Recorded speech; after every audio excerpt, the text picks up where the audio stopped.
প্রথম কথা হলো পঞ্চদশ সংশোধনী as a whole ultra vires declare চেয়েছিলেন ওনারা, রিট পিটিশনাররা। As a whole supreme court ultra vires বলেননি, তবে এটা as a whole ultra vires বলার মতো যে উপাদান 142-তে যে অবজেক্ট ক্লজ ডিসক্লোজ করেনি, এই কথাগুলো ওনারা বলে গেছেন। যে কারণে ওইটাকে অবিটার ডিকটা হিসাবে আমরা দেখছি যে কোর্টের অবজারভেশন বা রেশিও ডেসিডেন্টাতে যে কোর্ট বলেছেন যে এটা আমি as a whole ultra vires বলছি না। সেকেন্ড, উনি বললেন আর্টিকেল 7A এবং 7B এই দুইটা আল্ট্রা ভাইরাস, কারণ এটা ধরে নিতে হবে দিস ইজ নন এস্ট, অর্থাৎ এটা আইনে ছিলই না, এরকম ভাবে ধরে নিতে হবে যে সংবিধানে এইটা ছিল না এইভাবে, that means void ab initio. তারপরে এখানে আসছেন কেয়ারটেকার গভর্নমেন্টের বাতিল, যেটা এই বাতিল করাটা অবৈধ হয়েছে,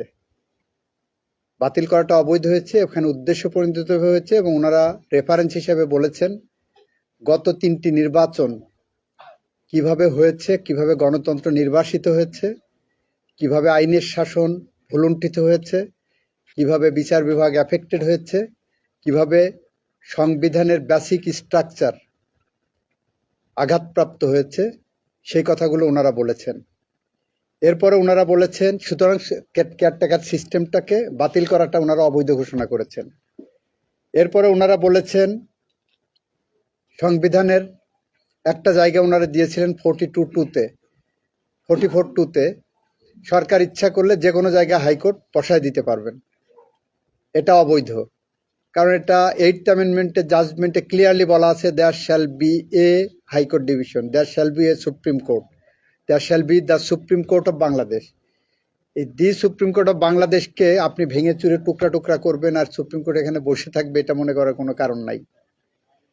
থার্ড, ওনারা বলেছেন রেফারেন্ডামের বিষয়ে সরকার যেভাবে সংকুচিত করেছিলেন, রেফারেন্ডামে জনগণের যে পাওয়ার, সেই পাওয়ারটা যেভাবে সংকুচিত করেছিলেন, সেই সংকুচিত করাটাকে ওনারা অবৈধ ঘোষণা করেছেন। This also hits the basic structure of our constitution, এইটা মোটা দাগে বলেছেন। আর অন্য যে বিষয়গুলো আছে সেই বিষয়গুলো ওনারা কিন্তু ইন্ট্রাভাইরাস আল্ট্রাভাইরাস কোনোটাই বলেননি।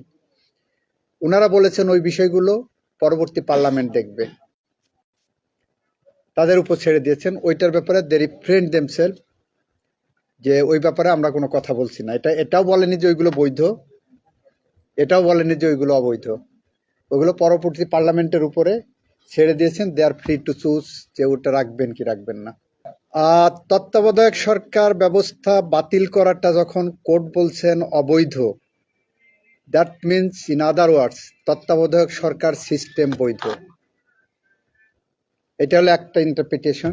দ্বিতীয় ইন্টারপ্রিটেশন হলো আপনি যদি 13th অ্যামেন্ডমেন্টের জাজমেন্টের কথা চিন্তা করেন, 13th অ্যামেন্ডমেন্টের জাজমেন্টেও ওখানে 7 জন আনঅ্যানিমাসলি বলেছিলেন তত্ত্বাবধায়ক সরকারের আন্ডারে অন্তত 2টি নির্বাচন হতে হবে।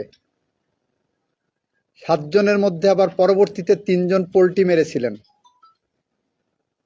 জ্ঞানপাপী একজন জাজ ছিলেন খায়রুল হক নাম, উনি মূল জাজমেন্ট থেকে ডেভিয়েট করে 17 মাস পরে এই আইন আসার পরে, এই আইন জাজমেন্টটা দিলেন এই আইনটা পাশ হওয়ার আগে, জাজমেন্ট রিলিজ করলেন এই আইন আসার 17 মাস পরে।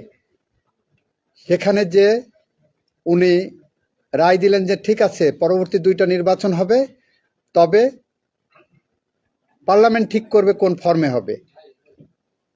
ওনাদের থেকে দলছুট হয়ে সিনাবাবু বললেন যে না, আগামী 2টাই হবে কেয়ারটেকার আন্ডারে, তবে আপনার জুডিশিয়ারিকে বাদ রাখা উচিত। আর আগের 3 জন তো বলেছিলেন যে এটা তত্ত্বাবধায়ক সরকার বৈধ, কারণ আজকে রায়ের মধ্যে বলেছে অন্তর্বর্তী সরকার সাংবিধানিকভাবেই বৈধ সরকার। আর্টিকেল 106-এ ওপিনিয়ন নিয়ে করা হয়েছে এবং আর্টিকেল 106-এর প্রেক্ষাপটে অর্ডারের মধ্যেই ডিভিশন চিফ জাস্টিসের নেতৃত্বে যে ফুল বেঞ্চ, তারা যে 106-এ ওপিনিয়ন দিলেন, এটা কিন্তু সাংবিধানিক ওপিনিয়ন। আপিল বিভাগের সাংবিধানিক ওপিনিয়নে বলেছেন, রাষ্ট্রপতি ওনাদের কাছে বলেছেন সংসদ ভেঙে দেওয়া হয়েছে, প্রধানমন্ত্রী চলে গেছেন, অন্য কাউকে ডেকে সরকার গঠন করা সম্ভব নয়। এই পরিস্থিতিতে রাষ্ট্রপতি অন্তর্বর্তীকালীন সরকার গঠন করতে আইনি কোনো বাধা আছে কিনা, সেখানে সুপ্রিম কোর্ট গোটা প্রেক্ষাপট বিবেচনায় নিয়ে সুপ্রিম কোর্ট বলছেন যে এটা বৈধ এবং সাংবিধানিক সরকার হবে। ওইটার সাথে তত্ত্বাবধায়ক সরকারের কোনো সাংঘর্ষিক কোনো পজিশন নাই। হাইড্রোস্ট্যাটিক প্রেসার টেস্ট, আরে পাইপ তো ফ্যান্টাস্টিক।